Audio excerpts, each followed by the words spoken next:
Next, the US Gulf Coast is preparing for a potentially catastrophic storm.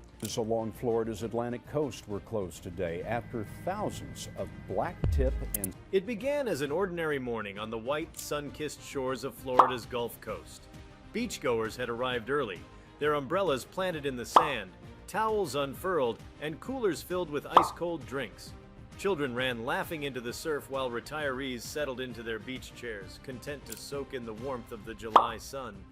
But that serenity was shattered abruptly when an armada of government vehicles rolled onto the beach just after 9 a.m., flanked by unmarked vans and black-clad officials. Within an hour, authorities had cleared the entire area, cordoning off miles of coastline with temporary fencing and signs that read simply, "Closed until further notice." Before we start, smash the like and subscribe buttons for more updates.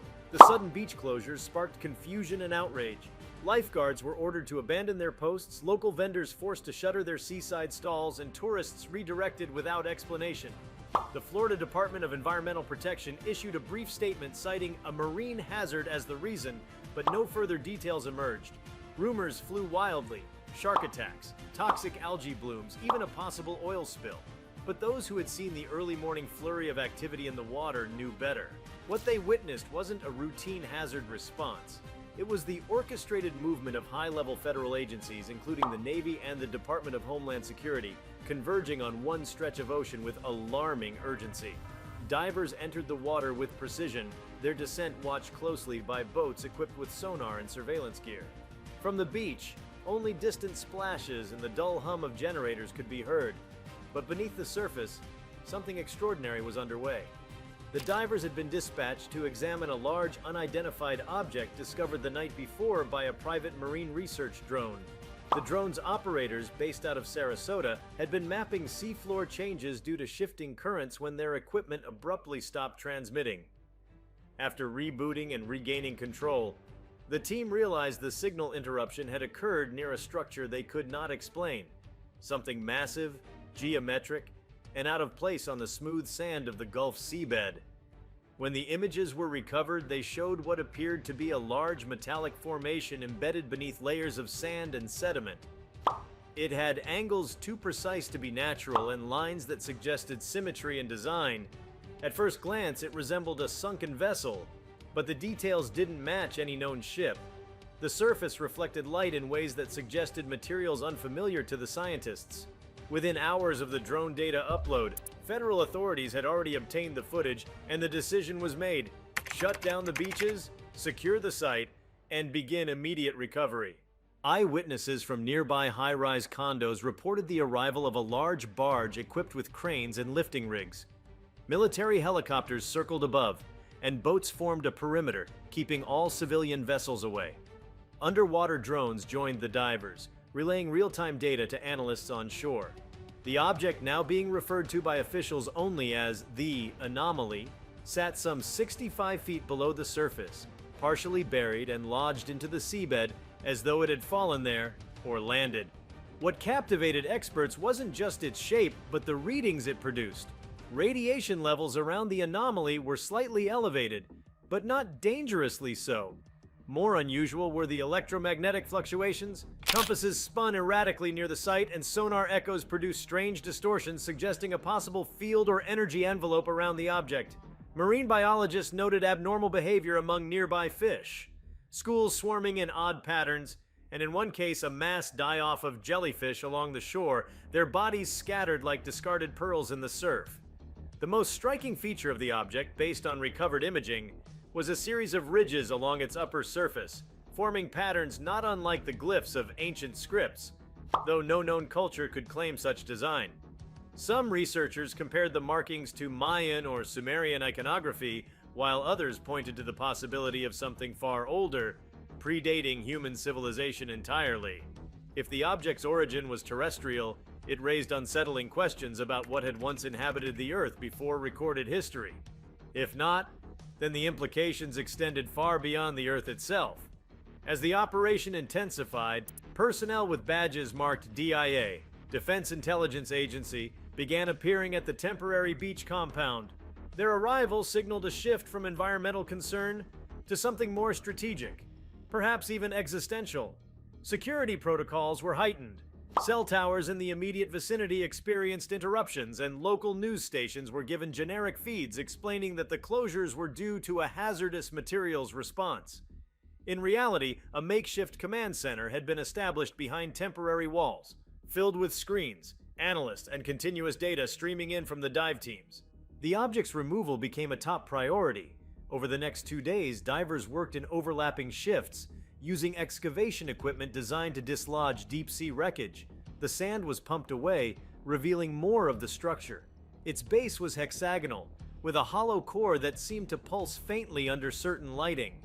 When metal was tested on site, its properties defied classification. Stronger than titanium, lighter than aluminum, and immune to corrosion despite apparent millennia underwater. One sample retrieved for laboratory analysis reportedly caused lab instruments to overheat, and several computers used for scanning crashed inexplicably when brought into proximity with the artifact. Word began to spread internally through encrypted communications among scientists and military specialists. Some speculated the structure might be a form of probe, possibly alien in origin. Others leaned toward a long-lost relic of a forgotten civilization, an Atlantis-like structure buried for thousands of years and recently unearthed by shifting tectonics. A third theory, though more controversial, gained quiet traction among the Black Ops teams. The possibility that the object was not only a vehicle but a dormant entity, something alive in some form or another waiting. This possibility changed the tone of the mission completely. The excavation shifted from a recovery to a containment operation. New equipment was flown in overnight. Containment shields, power generators, electromagnetic dampeners. No official statements were issued, but those close to the site noticed the increased tension in the faces of the uniformed personnel. The beach closures expanded to over 30 miles of coastline. Checkpoints were established on nearby highways. Satellite imaging of the area was reportedly tampered with or replaced by outdated stock photos. For all intents and purposes, the section of coast had disappeared from the public map. Boaters and fishermen trying to get close were intercepted and redirected. One fisherman who managed to get within visual range claimed to have seen a section of the object rising briefly above the water, glowing faintly before being quickly submerged again. His footage, shared briefly online before being taken down, showed a brief glimmering surface that pulsed with soft blue light. Nothing like the rusted hull of a typical wreck. The man was visited hours later by federal agents and has not spoken publicly since. Local communities grew restless. Tourism collapsed in the affected zones, and protests began to form, with residents demanding answers. Still, the federal government held the line. No explanations, no press conferences. Only speculation filled the void. Theories spiraled from ancient alien artifacts to Cold War-era technology lost at sea. But those closest to the intelligence community knew better. This wasn't Soviet, it wasn't Chinese. It wasn't even experimental American tech. It was something different, older, beyond the scope of any known timeline, and potentially beyond human comprehension. Deep inside the temporary compound, scientists continued their work. A makeshift lab had been established in a converted cargo container, climate-controlled and shielded. Inside, fragments of the object were analyzed under the most advanced microscopes available. The materials revealed nanostructured patterns not found in natural minerals, grids, lattices, and coils arranged with mathematical precision far beyond human engineering. One physicist likened the material to a computational metal, suggesting it might have processing capability woven into its very structure, like a living machine. One of the most compelling findings came from acoustic testing. When exposed to certain frequencies, the object emitted harmonic vibrations, echoing like a massive tuning fork. These sounds varied depending on the frequency, some soft and melodic, others deep and resonant, almost like a chant. The theory emerged that the object might respond to sound or vibration as a form of communication. This discovery triggered new protocols. No one was to speak underwater near the object. All operations would be conducted with non-verbal signals. The fear was simple but staggering. The object might be listening. What had started as a routine marine survey had evolved into a matter of national significance. The White House was now briefed hourly.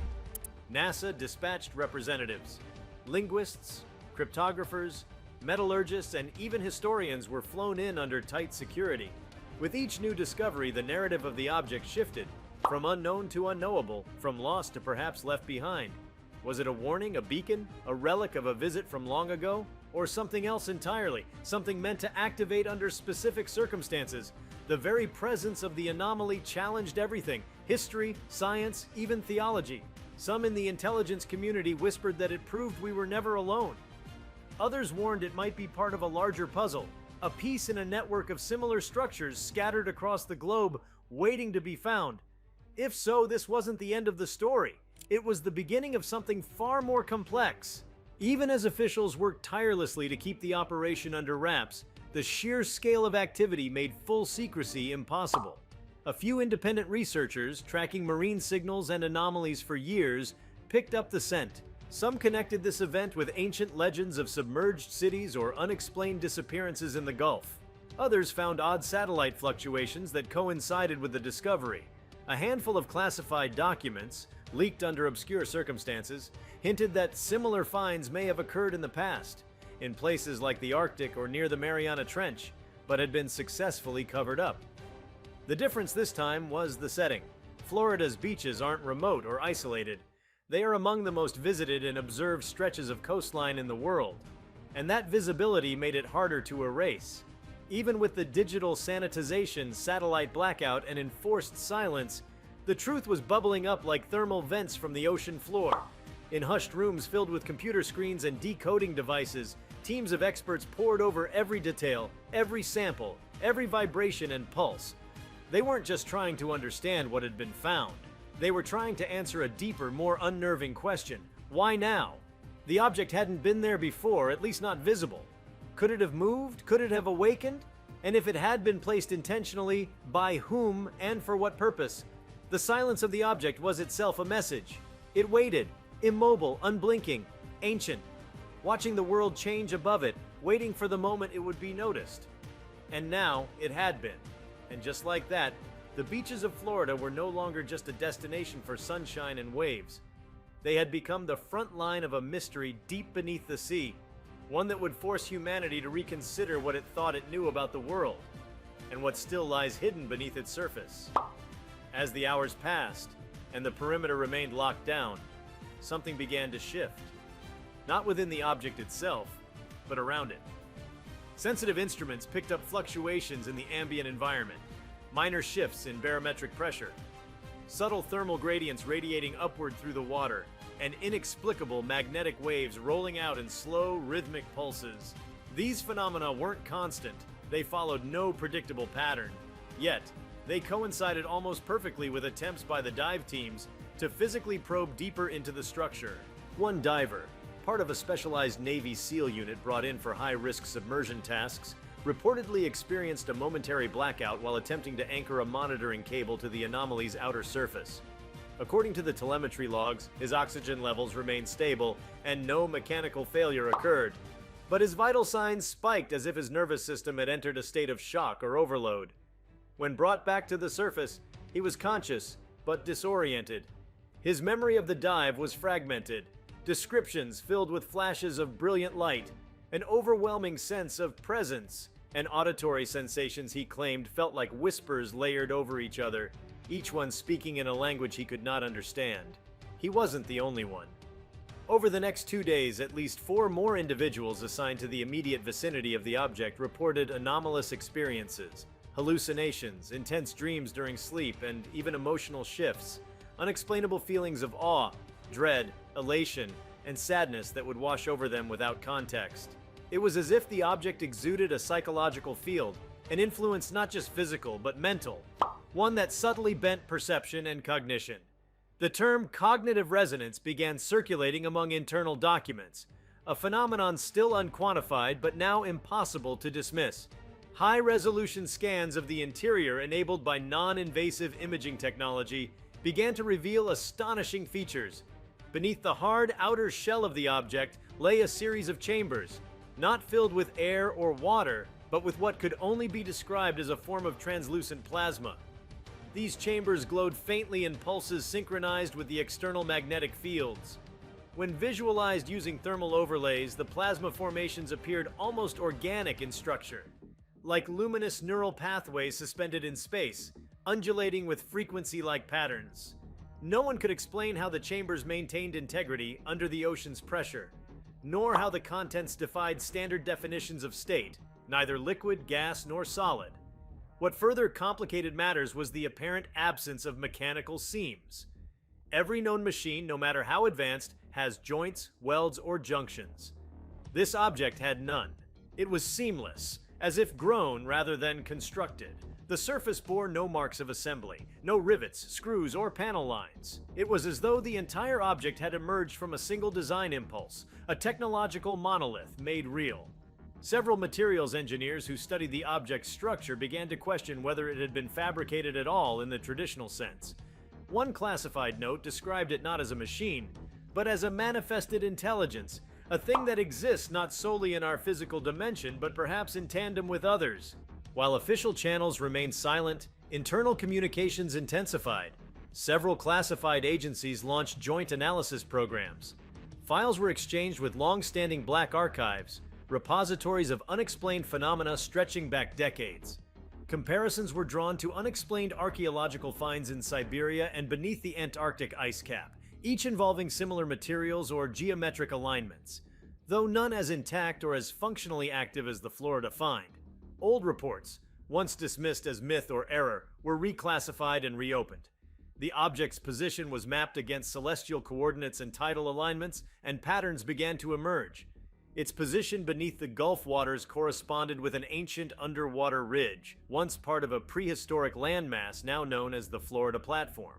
More astonishingly, its geometry aligned perfectly with certain constellations, Orion's belt among them, when plotted against star charts dating back over 10,000 years. This suggested a purpose beyond simple submersion. The object wasn't just buried. It was placed intentionally, and in alignment with something far greater, perhaps a beacon tied to the stars themselves, waiting for the right epoch to be discovered. Amid these revelations, an international dimension emerged.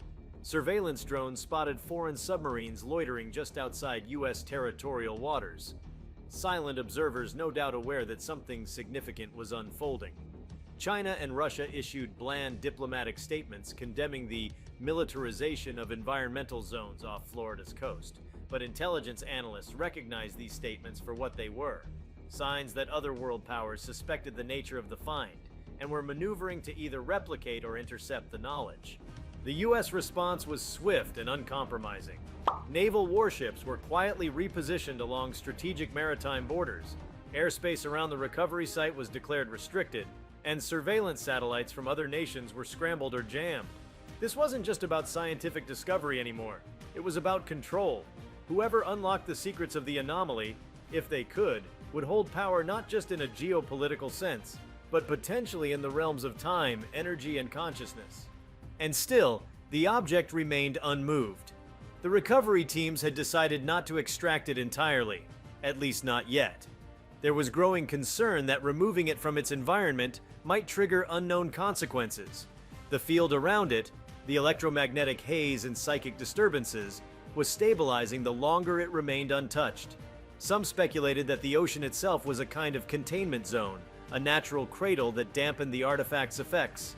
Others feared it was a failsafe, that extraction might activate systems or responses designed to prevent interference. Instead, the operation pivoted. Rather than relocate the object, they would build around it. Work began on a submerged observation facility designed to house scientists and engineers who would live and study underwater for weeks at a time. This facility, located several hundred yards from the anomaly, would provide controlled access to the site, minimize public scrutiny, and allow for real-time analysis without transporting any materials through civilian zones. In effect, it would become a permanent research outpost, a Marine Area 51. Back on shore, changes continued.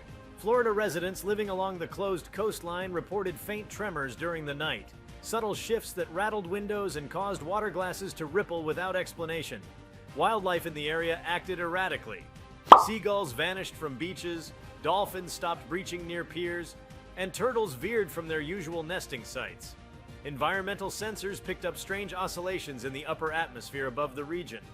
detectable even by amateur radio operators hundreds of miles away. These changes didn't last long, but they were consistent, and they were noticed. There were deeper implications, ones that reached into philosophical and cultural territory. If the object was of non-human origin, if it had been waiting for us to reach a certain level of awareness, then its presence wasn't just a discovery. It was an encounter, not with a creature or a being, but with something broader, a message perhaps encoded in technology and geometry and light, a reminder or a challenge. Religious communities interpreted the event through their own lenses. Some saw it as validation of ancient texts, suggesting the artifact was a divine instrument buried in the sea since the time of the flood. Others warned it heralded the end of days. A few more esoteric thinkers suggested the object had always been there, but humanity had only now reached a vibrational state capable of perceiving it, as if the object existed in a dimension that required attunement, more than discovery. If you liked this video, please give it a like and subscribe to our channel. Also, leave your comments below and tell us. What are your thoughts on Florida beach shutdown? What do you expect the discovery is? We want to hear from you. Thank you for watching and see you next time.